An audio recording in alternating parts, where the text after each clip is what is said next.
যেভাবে সারা জীবন মানুষ ভোট দিয়েছে, প্রতিনিধি নির্বাচন করেছে, আপনি সেটা বদলে দিতে চাচ্ছেন। পিআর এর মাধ্যমে আপনার কোনো প্রার্থীকে ভোট দিবেন না, আপনি ভোট দিবেন দলকে, সেই প্রতীকে। কোন সুনির্দিষ্ট ব্যক্তিকে কেউ ভোট দিচ্ছে না, কোন সুনির্দিষ্ট ব্যক্তি তার প্রতিনিধি হচ্ছে না। যারা প্রতিনিধি হবে তাদের নির্ধারণ করবেন দল, জনগণ না। এবং তারা কেউ কোন নির্দিষ্ট এলাকার এমপি হবেন না, তারা হবেন দেশের এমপি। জনগণ তার সমস্যা নিয়ে কার কাছে যাবে এটা নির্ধারিত থাকবে না। এরকম একটা বড় পরিবর্তন, যারা দেশের মালিক জনগণ, সেই জনগণকে আপনি এখনো পরিষ্কার করতেছেন না। কারণ গণতন্ত্র যেমন একটা কনসেপ্ট, একটা ধারণা, কিন্তু এটা অনুশীলন হয় বিভিন্ন দেশে বিভিন্নভাবে। আমেরিকায় যেভাবে গণতন্ত্র অনুশীলন হয়, ইংল্যান্ডে তো সেইভাবে হয় না। ফ্রান্সে যেভাবে হয়, ভারতে তো সেভাবে হয় না।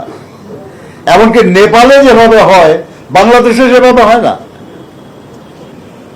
তার মানেটা কি? সবাই গণতন্ত্র অনুশীলন করে, কিন্তু এক এক দেশে এক এক ভাবে সেটা অনুশীলন হয়। পিআরও এরকম একটা কনসেপ্ট, এটা একটা ধারণা, কিন্তু পৃথিবীর বিভিন্ন দেশে এটা বিভিন্ন ভাবে অনুশীলন হয়। কাজেই ধারণার উপর তো জনমতের সৃষ্টি করার কোনো সুযোগ নাই। কি পদ্ধতিতে আপনি সেটা বাস্তবায়ন করতে চান, কার্যকর করতে চান, এই নিয়ে আমরা কোনো দলকে কিছু বলতে শুনি না। জনগণ এই সম্পর্কে কোনো কিছুই জানতে পারে নাই। জনগণের কাছে কেউ এই বিষয়টা পরিষ্কার করে নাই, অথচ জনগণের উপর আমরা চাপিয়ে দিতে চাচ্ছি একটা নতুন পদ্ধতি, যে সম্পর্কে তাদের কোনো ধারণা দেওয়া হচ্ছে না। এটাই হলো প্রশ্ন আমাদের কাছে। আপনার পিআর এর পক্ষে বা বিপক্ষে তো সময়ই আসে না এখনো।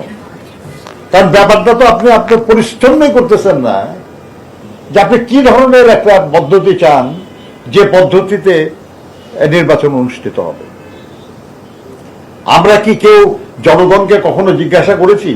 এই ঢাকার পাশে যান না আপনি, কেরানীগঞ্জ পার হয়ে ওখানে একজন লোককে বলেন যে আমরা এতদিন আপনি যেভাবে প্রতিনিধি নির্বাচন করছেন, আমরা সেইভাবে না, আমরা একটা নতুন পদ্ধতি চাচ্ছি, যাতে ভোটের মূল্য থাকবে, যাতে অংশগ্রহণ আনুপাতিক হারে হবে। সেখানে আপনি কোনো ব্যক্তিকে না, আপনি দলকে ভোট দিবেন, এবং দল এমপি মনোনীত করবে। সেটা আপনার এখান থেকে হতে পারে, অন্য এলাকা হতে পারে। আপনার এই এলাকায় নির্দিষ্ট কোনো এমপি থাকবে না। আপনি কোনো প্রার্থীকে ভোট দেবেন না।